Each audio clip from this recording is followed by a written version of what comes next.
Leadership. Successful leaders are often credited with having high social intelligence and the ability of embrace change. Inner resources such as self awareness and self mastery, and above all, the capacity to focus on the things that truly merit their attention. These are desirable skills for everyone else too. Leadership is the capacity to translate vision into reality, said Warren Bennis, a pioneer in leadership research, and it is generally a leader's responsibility to develop a vision for the people and institutions they direct. They also need to effectively communicate their priorities to others and inspire them to commit to those goals as well. Leadership does not depend on one's title. Leaders can emerge at any level if they can motivate those with whom they collaborate to strive towards a common goal. So, the qualities of the great leaders.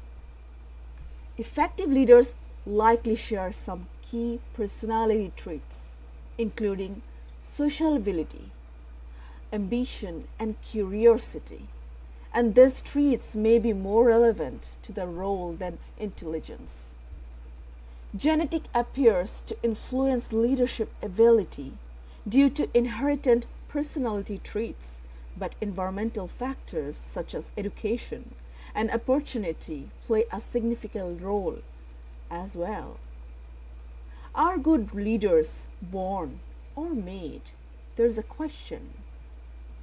Researchers estimate that leadership is about a third born or two-thirds made. Some inborn traits such as extroversion, assertiveness, empathy, and social intelligence are most important elements of leadership, but training, education, self-development, and experience are at least as important too. How do good leaders inspire others? Leaders cannot focus on tasks and strategies alone.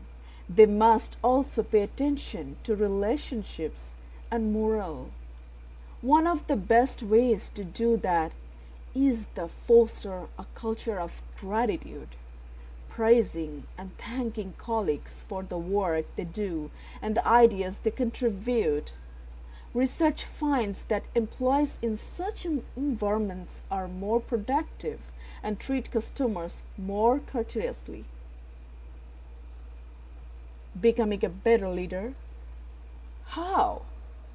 Ineffective or irresponsible leaders can sink an organizations, and yet individuals who reach positions of power often fall prey to the same errors and pitfalls. Nearly 40% of CEO resignations are prompted by failure of integrity, such as fraud and corruption. When leaders put their personal vision ahead of ethics or practical realities, they put their positions and their organizations in jeopardy. The remedy experts suggest is creating cultures of openness. So, there is another question arising. What is the most common error leaders make? Attaining power can make people overconfident about their abilities and judgment, leading them to take irresponsible risk. Compounding the problem in many organizations, few people feel emboldened to challenge leaders' decisions.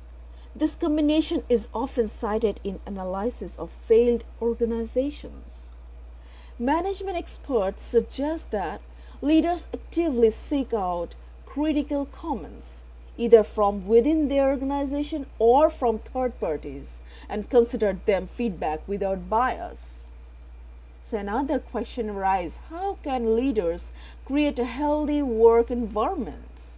So, surveys find that as few as 1% of employees feel confident about training, airing their concerns. Organizations that welcome employee voice, upward communication that is constructive but challenging. There are some fewer errors and higher staff retentions. Leaders can foster such a culture by staying open to others' perspectives and through practices such as speaking last at meeting instead of first. That's the leadership. That is the management.